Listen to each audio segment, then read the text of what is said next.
The image you see here is a screen grab from the electronic chart display and information system, also known as the ECDIS. WhangāreiTim's planned course was programmed into the track pilot and displayed on the ECDIS. It shows the pilot, in this case the refamiliarization master. It shows them the information they need for their job, like the vessel's course, the position, speed, rate of turn, the water depth, radar, etc., and so on. The red line here, is the course programmed in the ship's track pilot module as a series of waypoints joining the course lines. Each turn is an arc starting at the wheel over point. Here, if we zoom in, Here, if we zoom in, I've highlighted the programmed courses in red, the land in green, and the shallow water in blue. The red circles are the waypoints, and the short red lines across the course are the wheel over points for when the autopilot needs to start making each turn.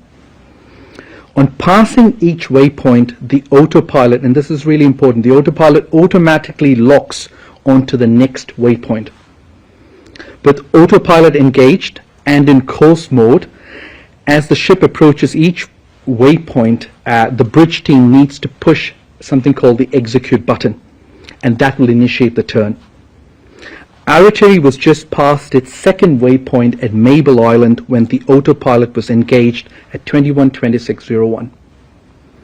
This put the steering for the WhangāreiTim under the control of the autopilot, not the helmsman.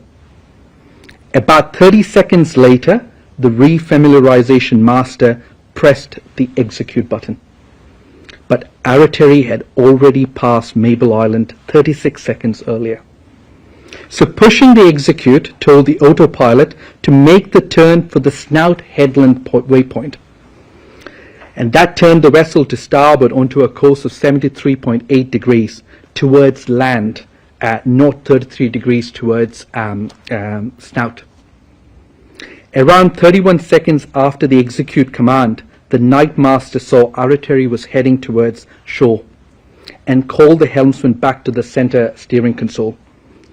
The helmsman, the officer of the watch, and the night master each pressed the takeover button with the wheel hard a port, still all to no effect.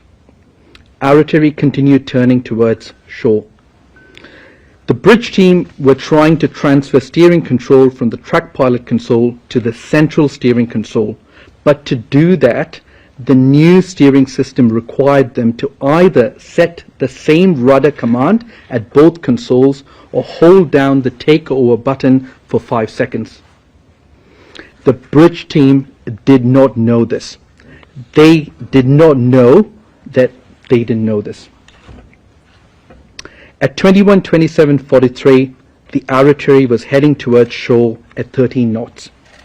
With the helmsman lacking steering control, the night master put both engines at full astern. It took 21 seconds for the port propeller and 38 seconds for the starboard propeller to begin turning astern. Finally, at 21:28:06, manual steering mode was re-established. This is when the crew regained control of the vessel. The port rudder moved hard a port, the starboard rudder moved to port, and the night master instructed the officer of the watch to start the bow thruster to assist with maneuvering.